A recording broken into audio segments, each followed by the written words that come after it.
परमात्मा को पाने तथा उसका वास्तविक लाभ प्राप्त करने के लिए पवित्र बाइबल में प्रमाण है कि प्रभु ने मनुष्य को अपना ही स्वरूप बनाया। 6 दिन में सृष्टि रचकर 7वें दिन विश्राम किया। कुरान शरीफ में प्रमाण है कि हजरत मोहम्मद को खुदा स्वयं कह रहे हैं कि मैंने तुम्हें उस परमात्मा की महिमा बताने के लिए भेजा है। वो परमात्मा कबीर है जिसने 6 दिन में सृष्टि रची तथा 7वें दिन तख्त पर जा विराजा। उसकी खबर किसी बाखबर से पूछ कर तो देखो। कृपया अवश्य सुनिए जगत गुरु तत्वदर्शी संत रामपाल जी महाराज के अमृत वचन। जैसे किसी मकान में 3 कक्ष हों, एक कमरे में अश्लील चित्र लगे हों और दूसरे में साधु संत फकीरों के, महापुरुषों के चित्र लगे हों, उनके इतिहास लिखे हों, और तीसरे में इन शहीदों के, सूरवीरों के चित्र लगे हों। तो जब व्यक्ति उस अश्लील चित्र लगे हुए कक्ष में प्रवेश करेगा, उसका आव भाव वैसा ही हो जाएगा, उसकी मेंटलिटी वैसी ही हो जाएगी। तो जब जिसमें साधु संत फकीरों महापुरुषों के फोटो लगे हों, चित्र लगे हों, स्वरूप लगे हों, वहां जाएगा तो ऐसा ही भाव बन जाएगा। उनके इतिहास को याद करके, उनकी जीवनी को याद करके, उनके उपदेशों को याद करके। इसी प्रकार तीसरे कक्ष में जब जाएगा, शहीदों और शूरवीरों के जो चित्र लगे हुए होते हैं, बहादुरों के, तो वहां जाकर उसके स्वभाव वैसा ही हो जाएगा। ऐसे उसके मन में प्रेरणा होगी, इसने ऐसा कर दिया था, ऐसा करना चाहिए, बड़े महान थे। और आप भी उसी तरह की गतिविधि अंदर अपने आप पनप जाती है। और जब तक वहां रहता उसका वैसा ही भाव बना रहता है। इसने ये चतुरता करके क्या किया कि जो रजोगुण प्रधान क्षेत्र है उसमें इसने अपने 5 मुख बनाए काल भगवान ने, और दुर्गा को सावित्री जैसा रूप बनाया। ये दोनों वहां रहे रजोगुण प्रधान क्षेत्र में, और इनके संयोग से वहां जो संतान उत्पन्न हुई वो प्रथम पुत्र ब्रह्मा नाम रखा उन्हें कि इसको हमने नीचे छोड़ना है, और ये ब्रह्मा को आओगा, कल आओगा कि वहां की सृष्टि रचयिता। और उसमें क्या हो गया कि उसके अंदर वो रजोगुणी पैदा हो गया, उसके अंदर रजोगुण हो गया कंप्लीट, सबसे अधिक, इतना जबरदस्त। और फिर जब वो दूसरे क्षेत्र में गए, सतोगुण प्रधान क्षेत्र में, तब इसने विष्णु जैसा रूप बना लिया, जैसे हम विष्णु जी का रूप देखते, और दुर्गा का रूप बना लिया लक्ष्मी जैसा। इन दोनों के संयोग से जो पुत्र उत्पन्न हुआ सतोगुण प्रधान क्षेत्र में, उसका नाम विष्णु रख दिया, और वो सतोगुण युक्त हो गया।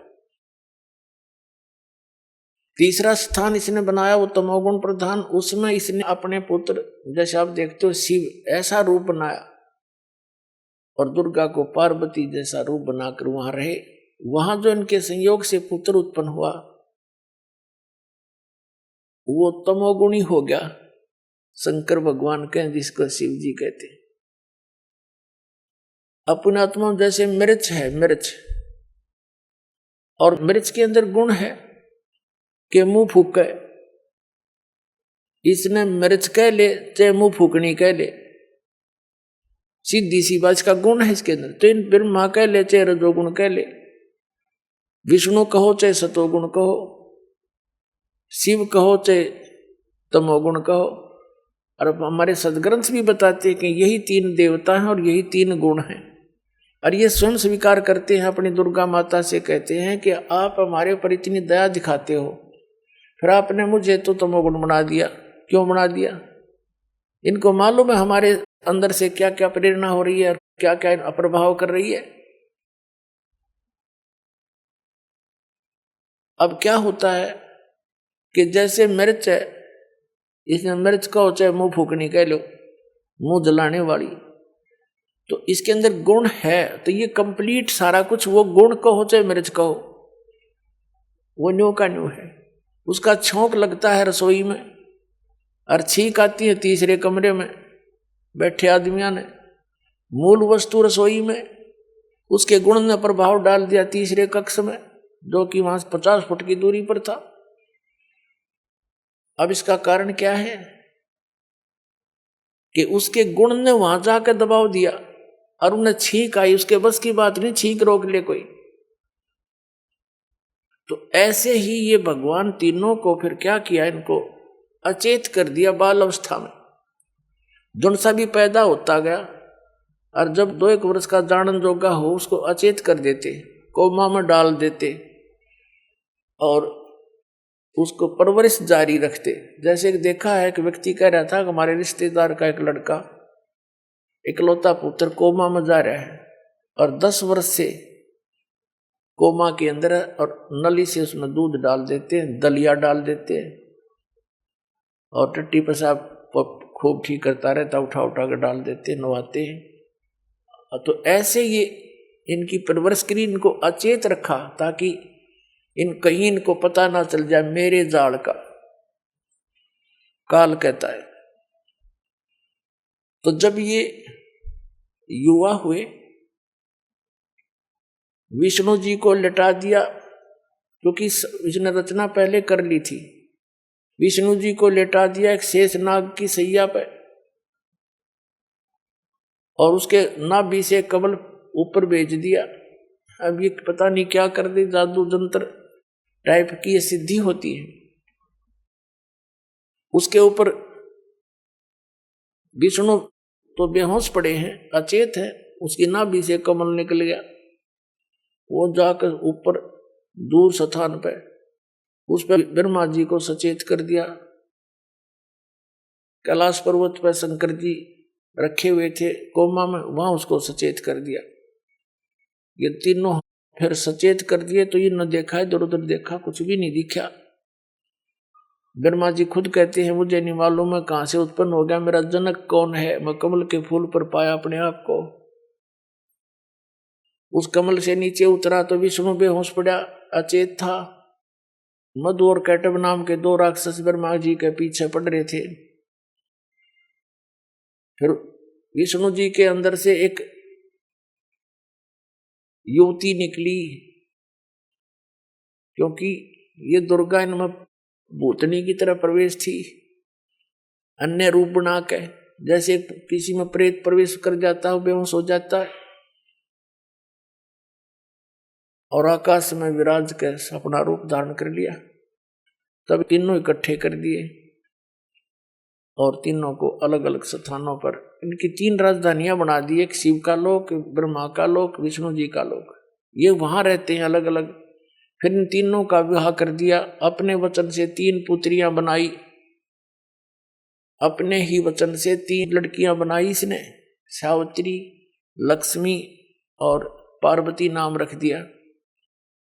सावित्री का विवाह कर दिया ब्रह्मा जी से, लक्ष्मी का विवाह कर दिया विष्णु जी से और उमा का विवाह कर दिया शिव जी से।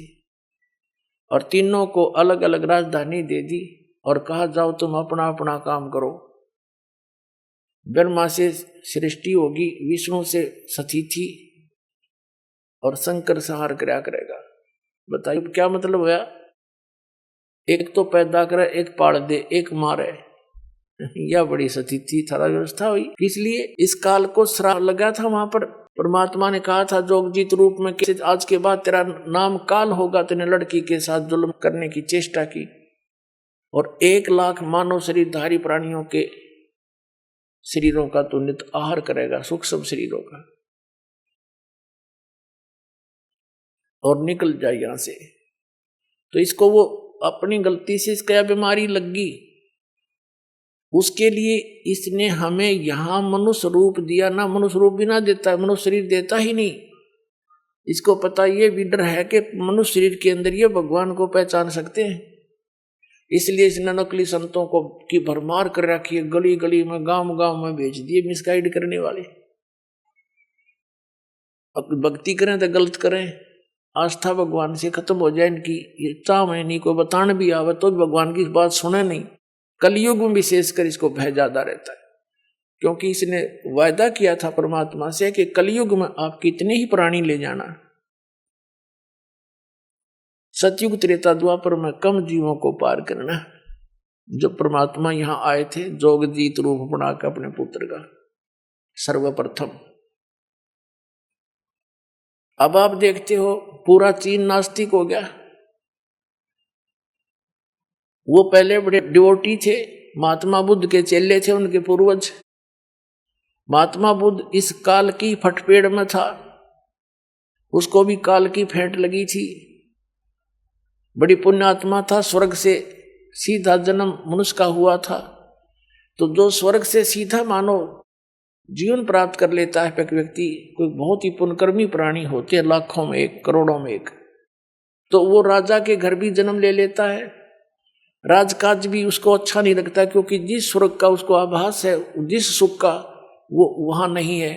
राज भी त्याग देते हैं, हठ योग करते हैं, मनमुखी साधनाएं करते हैं, उनकी पिछले जन्म की भक्ति फिर भी साथ रहती है, जिस कारण से फिर वो वक्ता बन जाते हैं, अच्छा उपदेशी बन जाते हैं।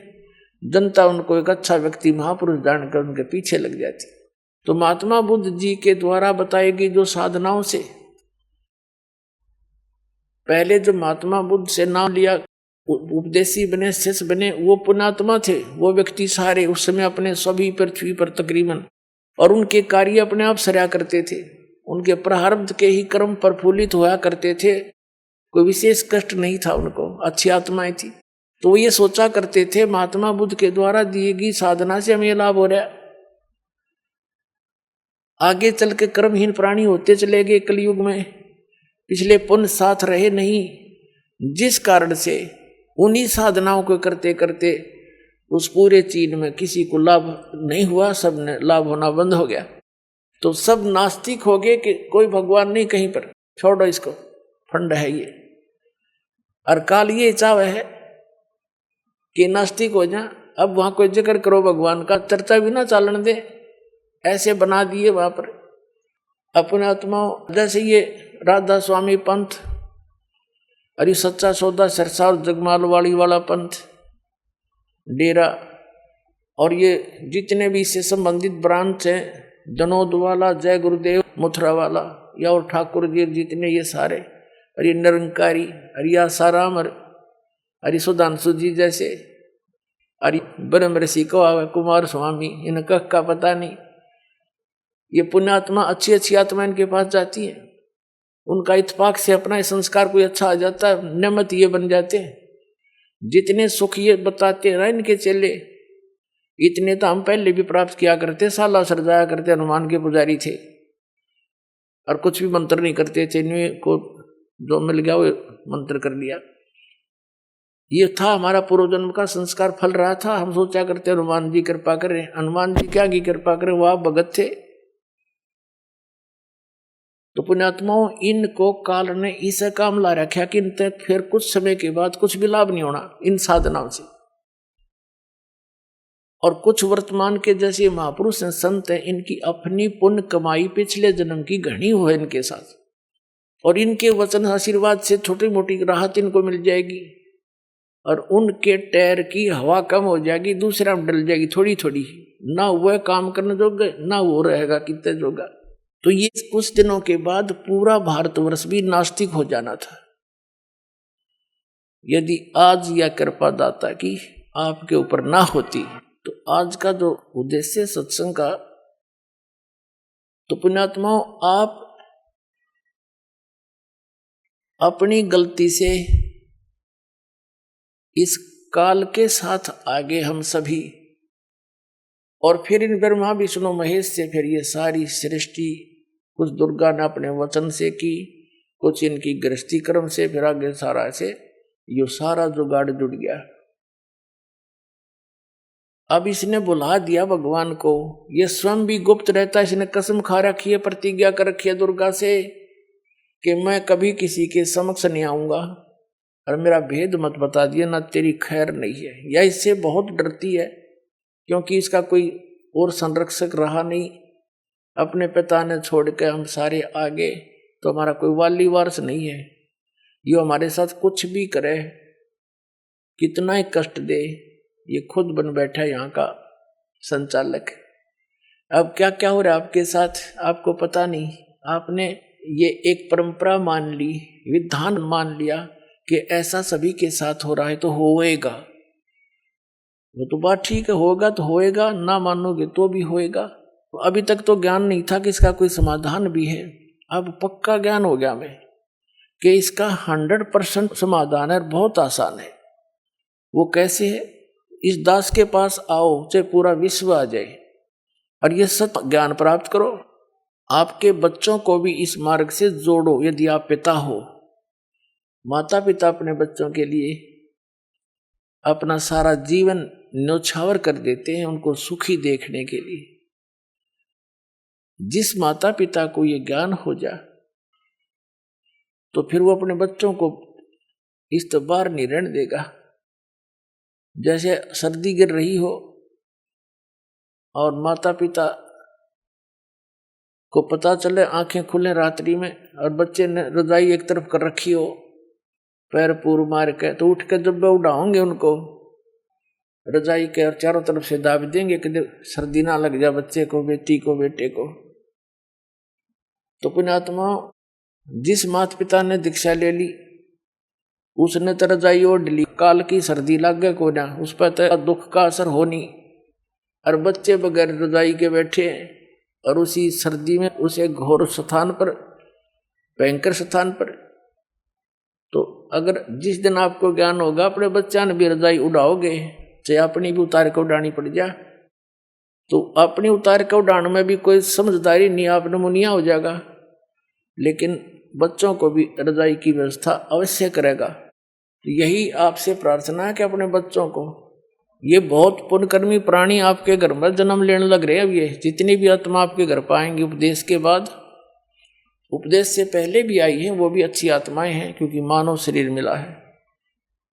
और उनको भी और आने वाली अन्य संतान को इस परमात्मा की रजाई में जरूर लपेट लेना, इसे बाहर ना रहना। फिर आप जब यहां से जाओगे,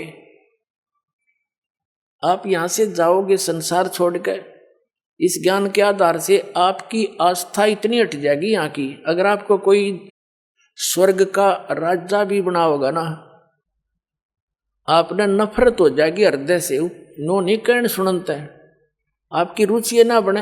ये ज्ञान ऐसा दे देगा दास जो परमात्मा ने दे रखा, और सच्चाई के आधार से ये अपना नरक दिखाई देगा, यहाँ का राष्ट्रपति, प्रधानमंत्री, कि यो अपने कर्म फोड़े कति, दूसरा काम नहीं सारा दिन।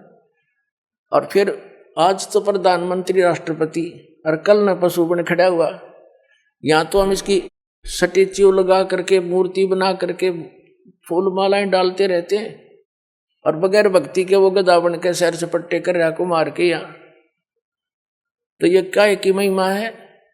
इसलिए परमात्मा कहते हैं, मन तू सुख के सागर बस रे, और नहीं ऐसा यश रे, और ऐसी महिमा यहाँ कुछ भी नहीं है। महिमा चाव है तो वहां बस जा, बस सतलोक चला जा, सीधी सी बात है। उसके जाने का फाइनल फार्मूला, कंप्लीट कोर्स दास के पास दे दिया परमात्मा ने।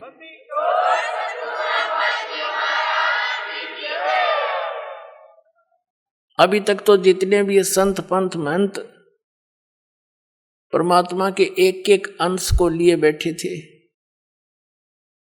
कोई तो ओम नाम बता देता है, कोई किलम किलम करवावे है, कलंग करसन कलंग ये मंत्र है, कोई हरम हरम करवावे है किसी से, और कोई सोहम के 2 हिस्से करके नाम जाप करने को कहता है,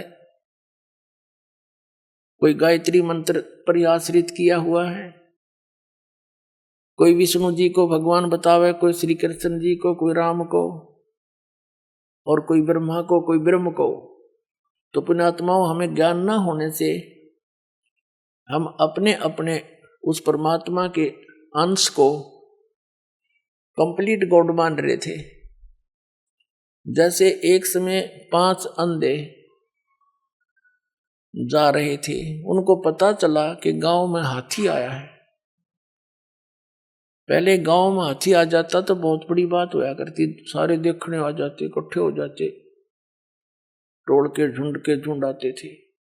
अंधों ने पता लगा कि भाई हाथी आया गांव में, हम भी देख के आएंगे। एक आंखों वाले से कहा भी हमने एक बार हाथी के पास छोड़ दिया, क्या करोगे तुम सूरदास हो, क्या हाथी देखेंगे? वो कहने लगे हाथी कैसे देखोगे तुम, दिखता तो है नहीं। उन्होंने कहा हमारे हाथ आंखों का काम करते हैं, हम हाथ लगा लगा के देख लेंगे। उसने जाके हाथी के पास छोड़ दिया। चारों दूर दूर नारे नारे बिखर गए वो हाथी के चारों तरफ। एक तो नीचे के पैरों को देख रहा है, ऐसे हाथ फेरे और ऊपर हाथ हट जाए, नीचे ना जा, नीचे धरती हट जाए। उसने फाइनल कर लिया कि यो जो थाम सा है, थाम पिलर जैसा गोल गोल, यो है हाथी। दूसरे ने पेट के नीचे का हाथ फेर लिया, उसने सोचा यो है हाथी। और तीसरे ने सूंड के ऊपर का हाथ फेर लिया, उसने सोचा पाइप कैसा होता हाथी, उसने इतना ही फाइनल कर लिया। एक ने पूछड़ उसकी दूम के ऊपर हाथ ठा गया उसका, उसने उतने तो अपना एक्सपीरियंस कर लिया कि बस इतना हुआ हाथी पट्टे जैसा। तीसरे ने कान्ना का हाथ लग गया, उसने फाइनल कर लिया हाथी ऐसा होता है। वापस आ रहे थे, किसी ने पूछा सूरदासो कहाँ गए थे? हाथी देख का यहाँ भाई, हाथी तुमने कैसे देखा? देख लिया तन्ने के ठेका, पूछ ले नारा नारा बता देंगे। वो कहने लगा बताओ भाई हाथी कैसा है? जिसने उसके पैरों का अनुभव किया था उसने कहा हाथी होता भाई थांब कैसा, पिलर जैसा, गोल गोल। दूसरा बोला भाई इसने नहीं बेरा सच्ची बात का, मैं बताता हूं, हाथी होता पाइप कैसा, उन्हें सूंड का अनुभव था।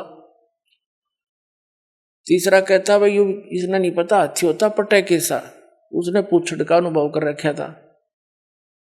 चौथा कहता भाई ये सारे झूठ बोल रहे, हाथी होता छाछ कैसा। पांचवा कहने लगा ना हाथी होता बेटोड़ा कैसा। जैसे हमारे यहाँ हरियाणा में पशुओं के गोबर के उपले पाछारे गोसे और उनका स्टॉक कर देते हैं बाहर, आगे सारा वर्ष उसको प्रयोग करने के लिए सूखा सुखू के, और एक ऊंचा सा ढेर लगा देते हैं। अच्छा, और उसको गोबर से ही प्लास्टर कर देते हैं, अच्छी तरह लीप देते हैं उसको गोबर से ही, ताकि वर्षा वर्षा अंदर ना जावे। तो ऐसे हाथ फेरा तो ऐसा ही उसका खरदरापना जैसा बटोड़े का होता है गोबर के प्लास्टर का, ऐसा हाथी का शरीर था नीचे के। वो ने बोला हाथी होता है बटोड़े कैसा। तो उस आंखों वाले ने बताया भाई ये सारा मिला का हाथी बनता है, तुम्हें आंख को नहीं तुम्हारा, इसलिए तुम अपनी अपनी बात पर दृढ़ हुए बैठे हो। तो पुण्यात्माओं आज तक जो भगवान का ज्ञान था वो आंशिक था, भक्ति भगवान की जो साधनाएं थी वो आंशिक थी। अब ये कंप्लीट हाथी दिखा दिया दास ने। अब पुण्यात्माओं आप देख रहे हो इस दास ने सत्संग के माध्यम से और आध्यात्मिक ज्ञान चर्चा के माध्यम से, जैसे ये टीवी चैनल वाले उन महापुरुषों का भी इंटरव्यू ले आए, जो जितना ज्ञान था उन्हें बोलना था वो बोल दिया। अब पहले जो शास्त्रार्थ होया करते थे वो तरीका व्यर्थ था, गलत था। उसमें क्या होता था कि सब संस्कृत के ज्ञाता होते थे, ब्राह्मण से ही शास्त्रार्थ करता था, श्रोता अशिक्षित होते थे, वो संस्कृत जानते नहीं।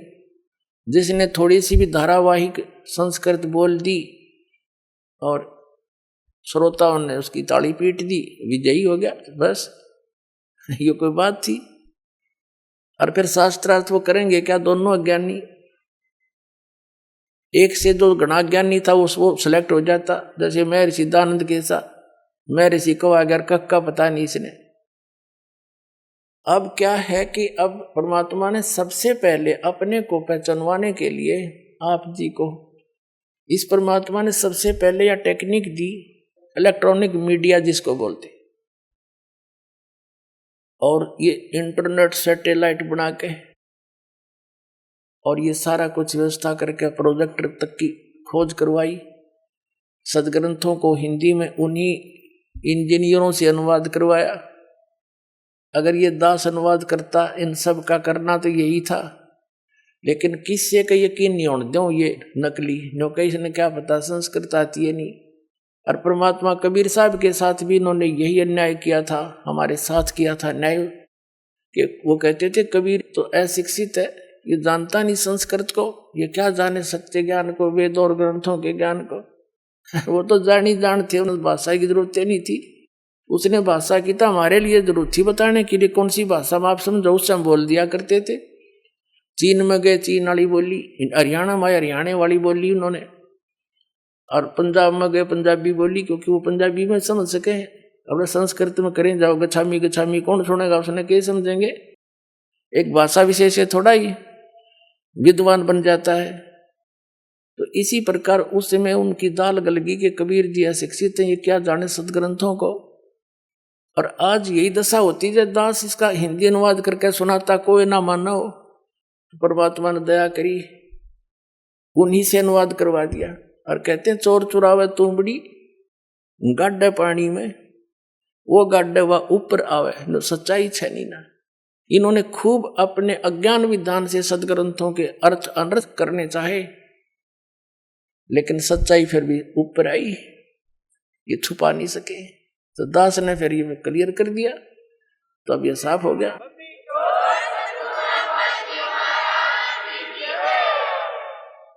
अब ये यूं और कहने लग गया एक आधा, जो कति फ्यूज फेल हो लिया, जैसे रांजड़ी वाला मधु परमहंस जी घनी छाती कूटा करता, और यूं क्या करता, मेरे पास जो वस्तु है इस ब्रह्मांड में नहीं है, और सब भक्ति के चोर हैं बाकी के, उसको छोड़ के पाखंडी है। बताओ, एक भक्त अभी अभी 1 महीने से 20 दिन से वो बता रहा था जी, मैं पहले राधा स्वामी पंथ में था, ठाकुर जी महाराज का सीधा चेला था, मैं परिचर था, यानी वक्ता था, उनका सत्संग किया करता था, आदेश दे रखा था मेरे को। और मेरे को ये भी आदेश था, दीक्षा भी दिया करता, मैं नाम देता था। गुरु जी तो थे ठाकुर जी, और नाम दिया करता वो भगत जी। बताओ कोई बात हुई।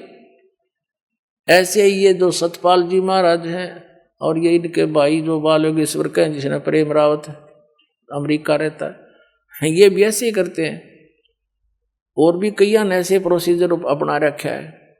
नाम तो देगा एक संत बना रखे न संत जी, और गुरु जी होगा सतपाल जी और ठाकुर जी। वाह रे शेरो, बता फेरे तले होगी राम सिंह ते, और पति होगा श्याम सिंह। कोई बात हो इनकी। तो पुण्यात्मा ये सारा ही ऊट पटांग हो रहा था, इस दास पर दया करी दाता ने। ठीक है, संघर्ष तो करना पड़ा, जेल तक जाना पड़ा इन अज्ञानियों ने, दुनिया को भ्रमित करके। रामपाल गुंडा है, गुंडा है, नोना बताया 1 नंबर का आदमी है, ये पता लग जाएगा, ये पता लग जाएगा संसार को।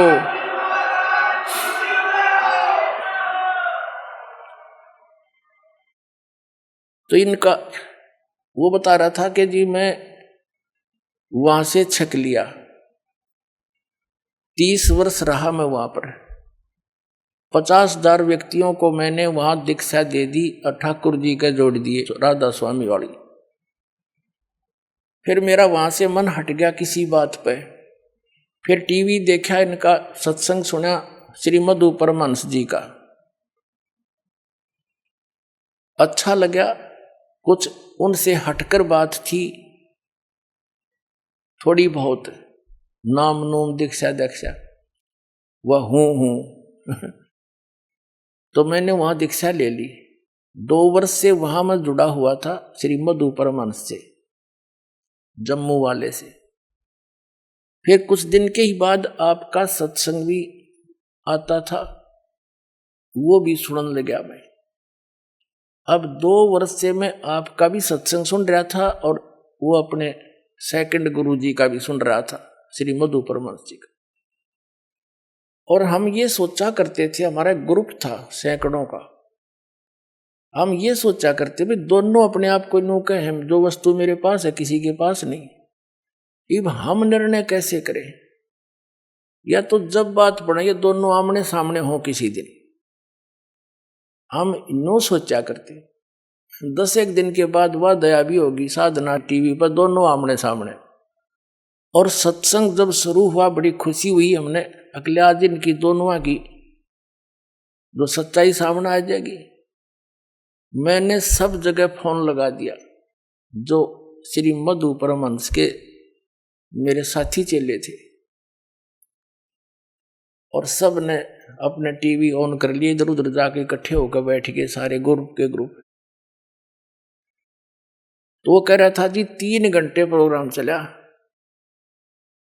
और जब प्रोग्राम समाप्त हुआ मैंने तो सर मारा धरती में पटक गए, हे भगवान देख यो कित मूर्ख बना रहा था हमने आज तक। फिर लगे मेरे पास फोन आने सब साथियों के, कहने लगा ईब के करें के पायस मधु परमहंस दौरे खाखी कति खोखा। तो हमने स्कीम बनाई, चलो वहां आश्रम में सैकड़ों की संख्या में आकर नाम लेगा उस मधु परमहंस के।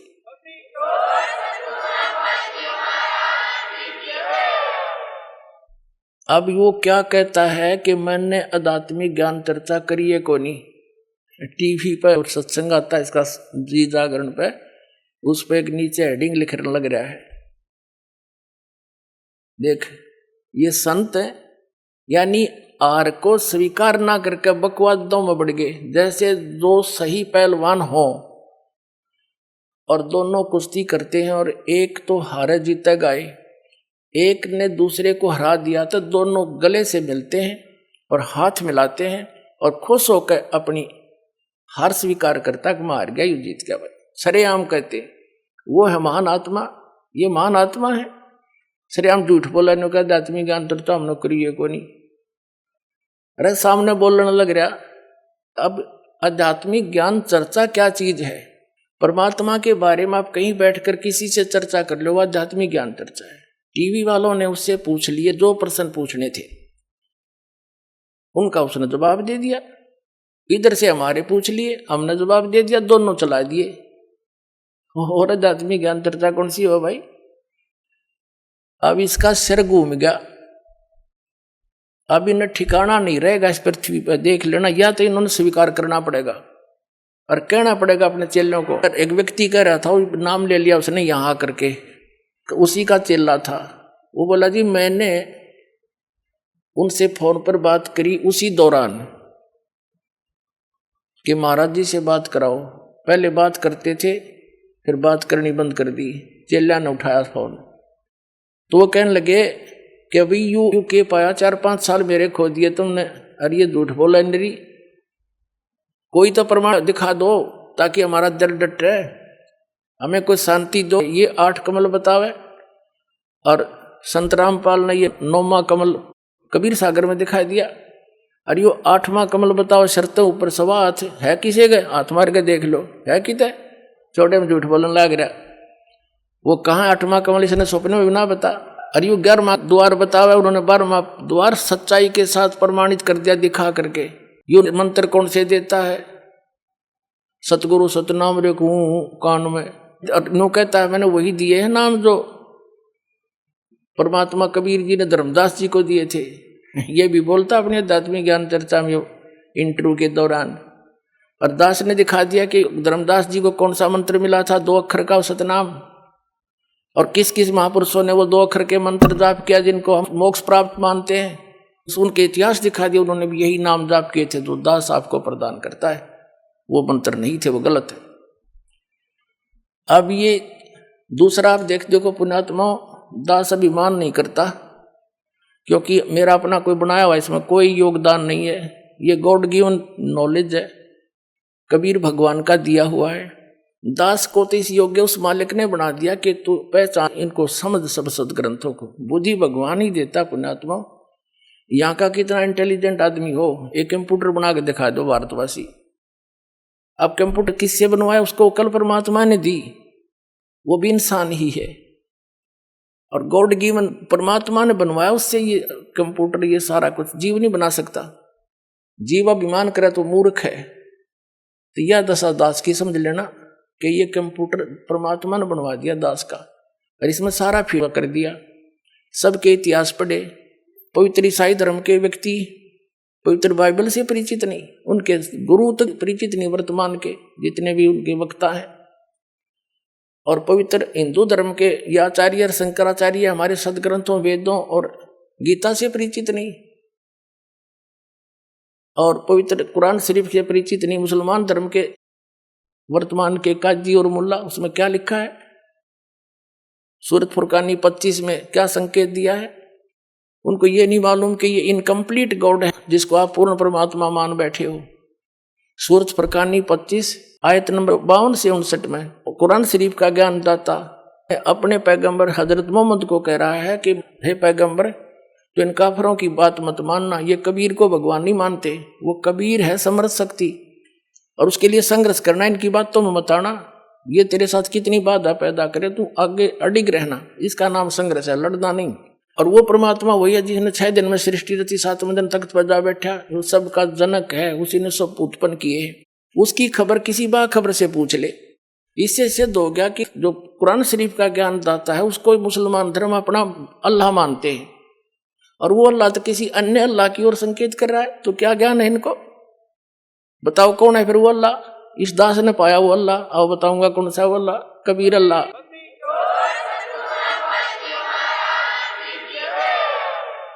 इसी प्रकार पवित्र सिख धर्म के वर्तमान के जितने भी गुरुद्वारे के अंदर या जहां भी पाठी हैं, वो गुरु ग्रंथ साहब के महत्व को समझ नहीं सके।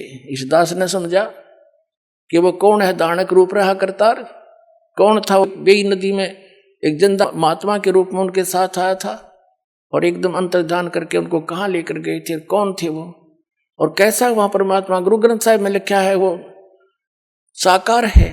उसकी चाल बताई है, उसकी आंखें बताई, नाक तक बता रखे हैं गुरु नानक साहब जी ने।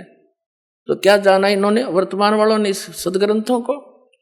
और सतगुरु के लक्षण कहूं, वो मधुरे बैन विनोद, 4 वेद 60 शास्त्र, वो कहे 18 बोध, सतपुरुष जिन जानसी, सतगुरु जिसका नाम जिन्हें खाक जाने। सतपुरुष यानी परमात्मा को किसी ने जाना, उन महापुरुषों को छोड़कर जिनको सीधे आकर मिले थे, उन्होंने अपना अनुभव लिखा, इसको समझ नहीं सके।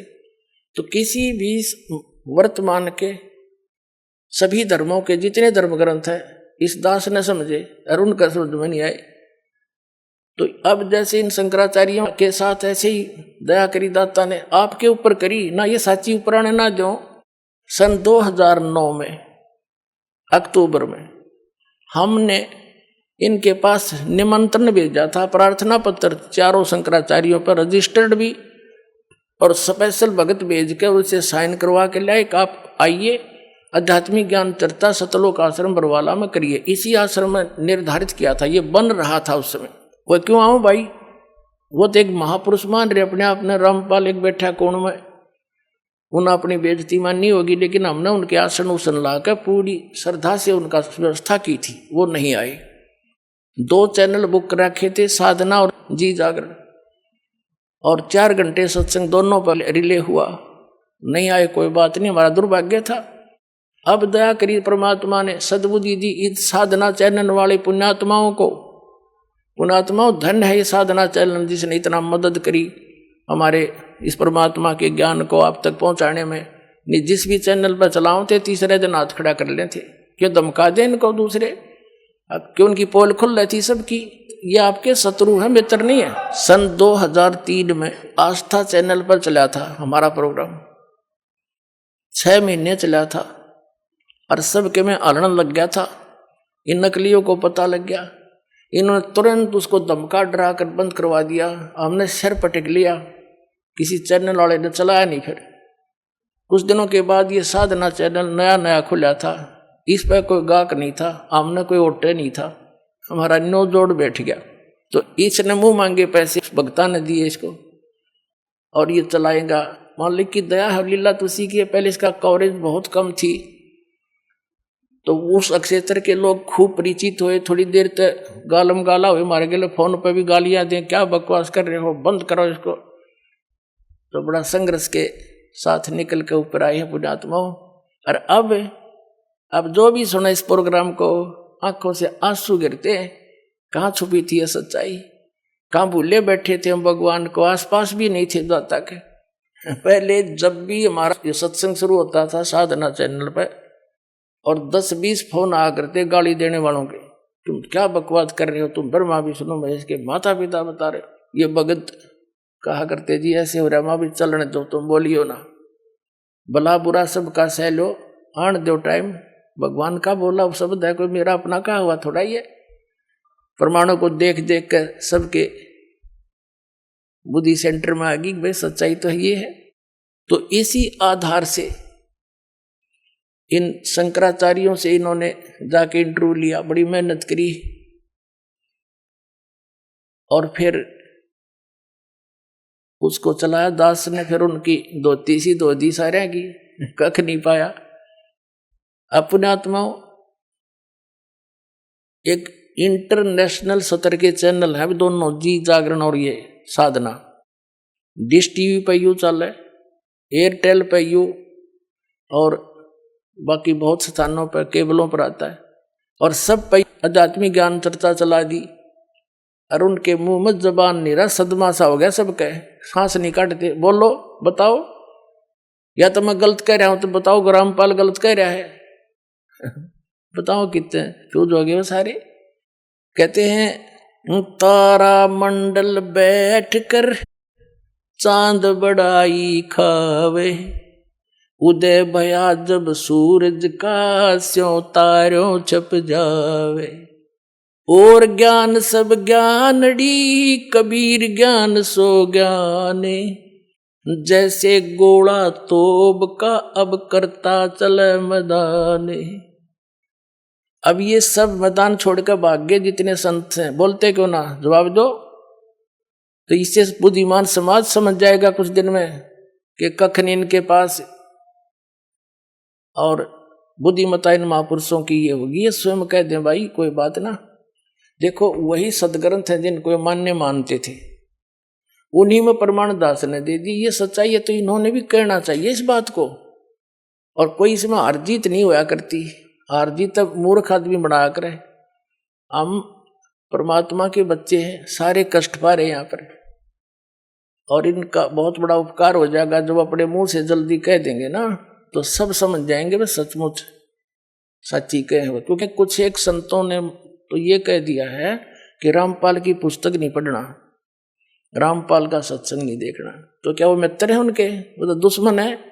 सबका सुनो सत्संग और कंपेयर करो, सबके साथ तुलना करो, तो संत नहीं है। जैसे ईसा मसीह जी ने कहा था कि ये तुम्हारे जो गुरु हैं ये तुम्हें बहुत अच्छे लगते हैं, बड़े शरीफ दिखाई देते हैं, पर ये तुम्हारे दुश्मन हैं। ये भेड़ नहीं, ये भेड़िए हैं। तुम इनको भेड़ समझते हो, ये भेड़िए हैं, तुम्हारे जीवन का नाश कर रहे हैं। हरी नहीं बात था, उसको क्रश करवा दिया था। वो उपकारी आदमी था, और उन दुष्टों ने अपना, क्यों उसमें शिक्षा थी को नहीं, राजाओं को बका दिया, प्रजा को बका दिया, और उस महापुरुष को क्रश करवा दिया, उस महापुरुष को। और वही तरीका दास के साथ अपनाया था करुथा कांड कराने के लिए। लेकिन अब मालिक का साथ था हमारे, और उसका वचन था, प्रमाण हमारे साथ थे, सीडी हमने बनाकर समाज में भेज रखी थी। तो वही काम दास के साथ करना था। करुथा कांड झूठ झाट बोल कर, अफवाह फैला कर, इतना अफवाह फैला दी जब समाज में मुझे मारने के लिए कि इसको मार भी देंगे तो जनता नहीं कहेगी ठीक हो गया, निकम्मा आदमी था, मारना चाहिए था। उसी उद्देश्य से उन्होंने फिर आक्रमण किया करोथा आश्रम पर, इस मुख्यमंत्री हरियाणा के भूपेंद्र सिंह हुड्डा के कहने से, क्योंकि ये भी आर्य समाजी है। और महर्षि दयानंद की पोल खोल दी, मैंने वेदों से तुलना कर दी उनके सत्यार्थ प्रकाश की, और इतना ही कहा था भाई आप इसको सत्यार्थ प्रकाश महर्षि दयानंद का लिखा हुआ मानते ही हो। और ये महर्षि दयानंद कहता है कि वेद सत्य है, वेदों में जो लिखा है वो मुझे मान्य है, और इसके अतिरिक्त मैं किसी की बात को स्वीकार नहीं करता। तो वेदों से तुलना कर दी कि महर्षि दानत कह रहा है कि परमात्मा पाप नाश नहीं कर सकता। यजुर्वेद अध्याय नंबर 8 के श्लोक नंबर 13 में स्पष्ट किया है कि परमात्मा घोर पाप भी नाश कर दे साधक के। फिर वो भगवान के साथ जो पाप है नाश नहीं कर सकता, वो साबुन के साथ जो मैल नाश नहीं कर सकता, फिर साबुन भी क्यों कहते हैं उसको? ऐसे इसके ढेर सारे प्रमाण वेदों से ही कैंसिल कर दिया। ये कति फ्यूज हो गया। इन आचार्यों ने पता चला कि ईब तुम्हारी रोजी रोटी जावेगी, जय हमारे अनुयायियों को पता लग गया। इसलिए इन्होंने उनकी जनता का दिमाग बदलने के लिए मेरे को बदनाम करा, छक्के इतना बदनाम कर दिया कि घर के भी नफरत कर दिया आदमी थे, जो इतनी भी झूठ होती हमारे अंदर। लेकिन आज वही रामपाल है, शिखर में जाएगा यो ज्ञान। हाँ, पता लग जाए सबको।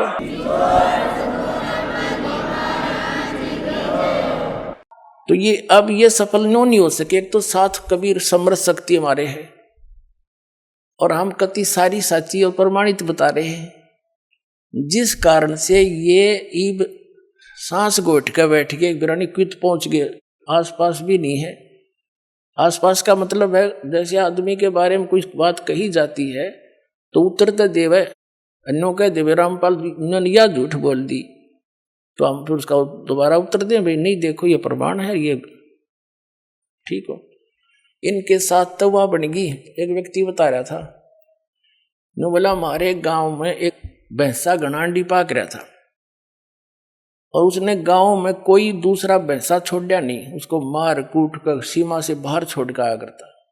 पूरे गांव में अकेला था, बड़ा तगड़ा था।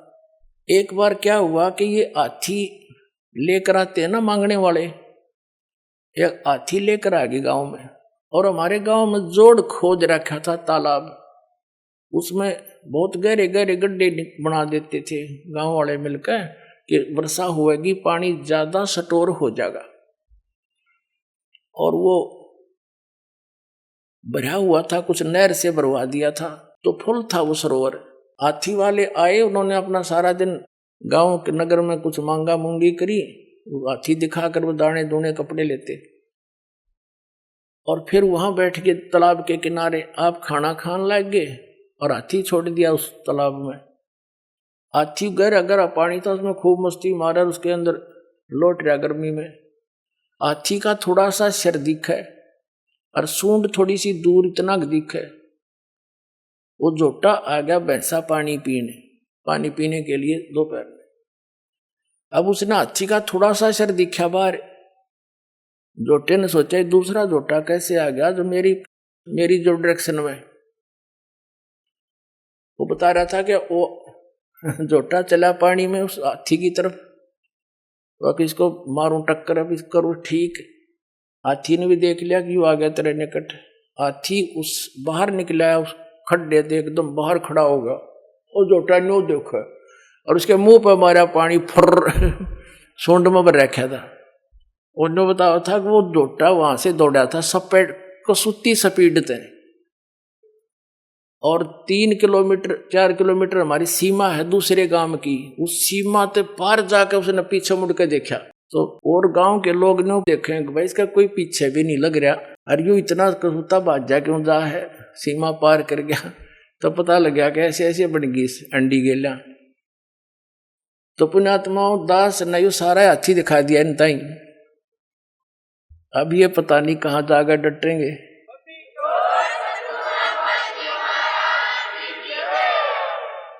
आइए अब हम उन श्रद्धालुओं के अनुभव जानते हैं जो जगत गुरु तत्वदर्शी संत रामपाल जी महाराज जी से दीक्षा प्राप्त कर चुके हैं तथा उनके द्वारा बताए गए भक्ति मार्ग पर चल रहे हैं। नमस्कार सर। नमस्कार सर, क्या नाम है आपका? मेरा नाम सुरेंद्र चौहान है। सुरेंद्र चौहान जी, आप कहाँ से हैं? मैं जसपुर जिला छत्तीसगढ़ से हूँ। सर, संत रामपाल जी महाराज से नाम दीक्षा आपने कब ली? मैं 15 जून 2019 को संत रामपाल जी महाराज जी से उपदेश प्राप्त। संत रामपाल जी महाराज से नाम दीक्षा लेने से पहले आप क्या भक्ति साधनाएं करते थे?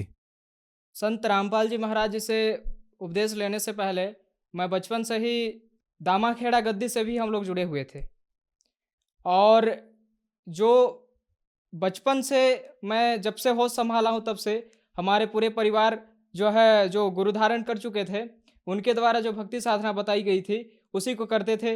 विशेष रूप से उसमें दुर्गा जी और भगवान शंकर जी का भक्ति होता था और नशा पान से हम दूर रहते थे। बचपन से ही हम लोग किसी प्रकार का कोई मांस मछली या नशा का सेवन नहीं करते थे और प्रति सोमवार को व्रत रखना और प्रतिदिन हम लोगों ने घर में पूजा के लिए एक रूम बना रखे थे और उसमें एक खप्पर होता था देवी जी का, उसका सेवा करना, प्रतिदिन जो है रूम की साफ सफाई करना, उसके बाद जोत लगाना, ये सब सारी क्रियाएं हम पूरे परिवार करते थे।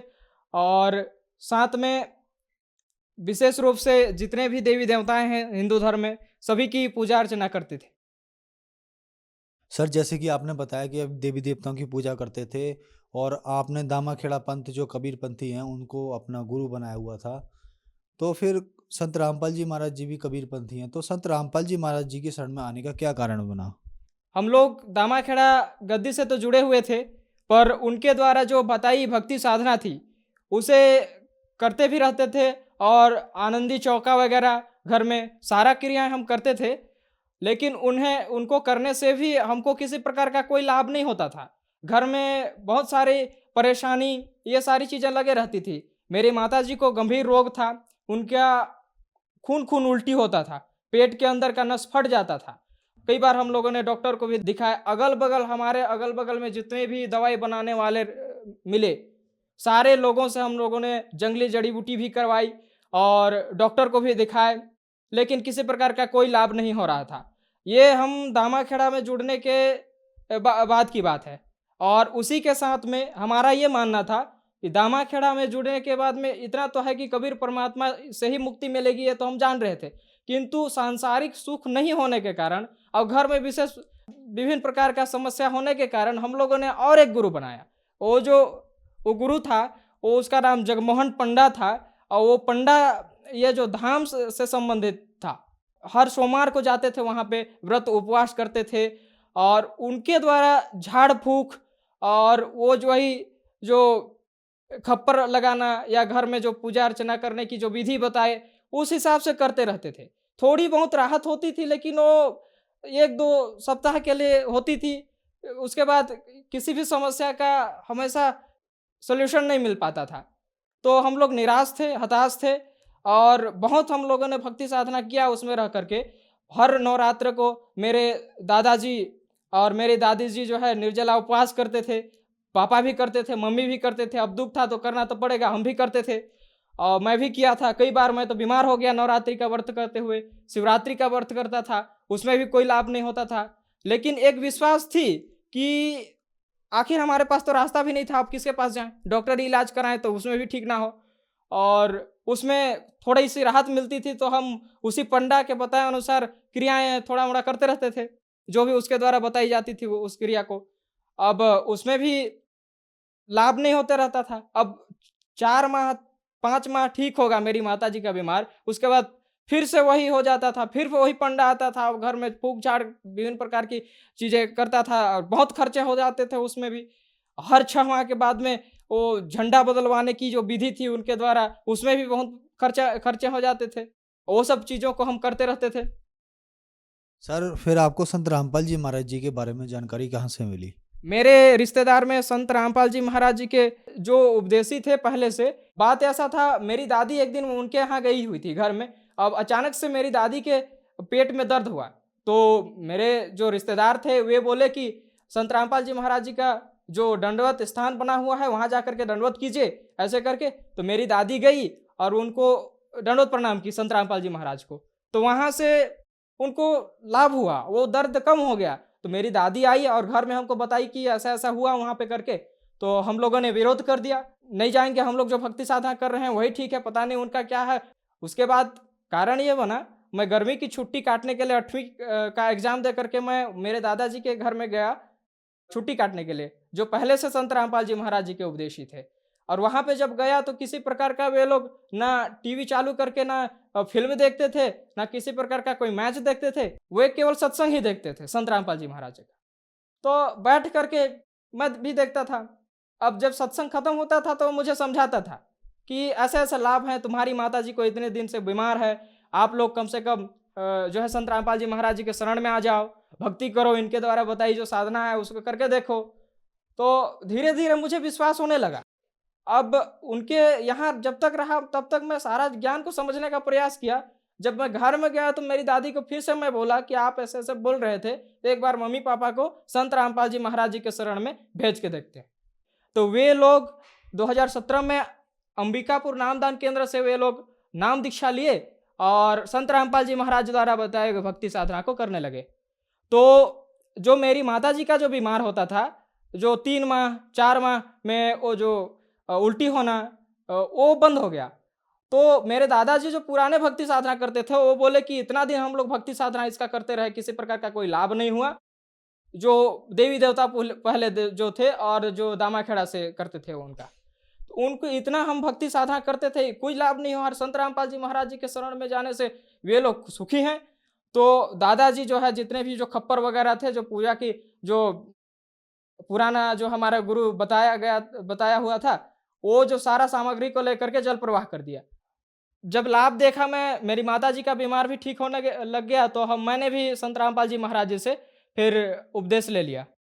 सर जैसे कि आपने बताया कि आप पहले दामाखेड़ा पंथ से नाम दीक्षा ले रखी थी, आपको लाभ नहीं मिले, तो क्या संत रामपाल जी महाराज से नाम दीक्षा लेने के बाद भी आपको लाभ मिले? बिल्कुल सर, संत रामपाल जी महाराज जी से नाम उपदेश लेने के बाद भी मेरे को लाभ हुए।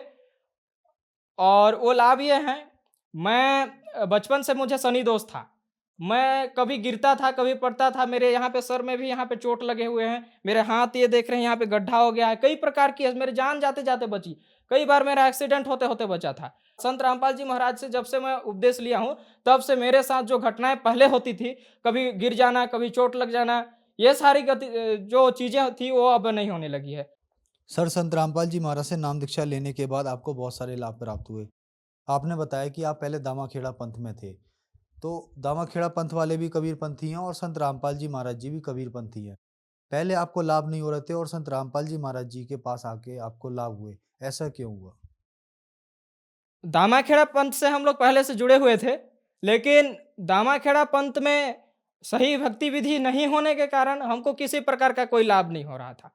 और जब हम लोगों ने संत रामपाल जी महाराज जी का शरण ग्रहण किया, तो संत रामपाल जी महाराज के पास सही भक्ति विधि होने के कारण हमें उन्हीं कबीर परमात्मा के द्वारा हमको लाभ मिले।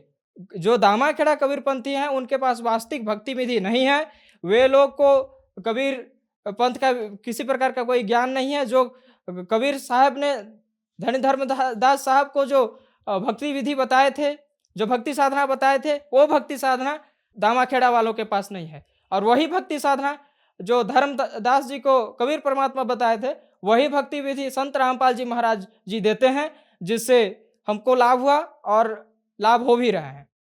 सर जो श्रद्धालु आज आपको टीवी पर देख रहे हैं और वो भी संत रामपाल जी महाराज से नाम दीक्षा लेना चाहते हैं, तो कैसे ले सकते हैं? जो आज मुझे टीवी पर देख रहे हैं, वे अगर संत रामपाल जी महाराज जी से उपदेश लेना चाहें तो संत रामपाल जी महाराज जी का कई टीवी चैनलों पर सत्संग आते हैं, उससे नीचे एक पट्टी चलती है, उसमें संपर्क सूत्र दिए होते हैं, वहाँ से संपर्क करके भी उपदेश ले सकते हैं। वो नामदान केंद्र की वहाँ से पता मिल जाएगी। उसके अलावा संत रामपाल जी महाराज एप्लीकेशन प्ले स्टोर में अवेलेबल है, उसे डाउनलोड करके भी वे वहाँ से ज्ञान को पहले समझ सकते हैं, समझने के बाद फिर वहाँ से संपर्क कर सकते हैं संत रामपाल जी महाराज जी से उपदेश लेने के लिए। धन्यवाद जी। सत साहेब।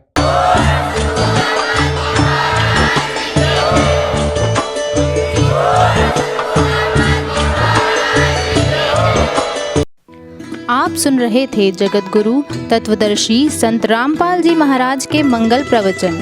अधिक जानकारी के लिए संपर्क करें।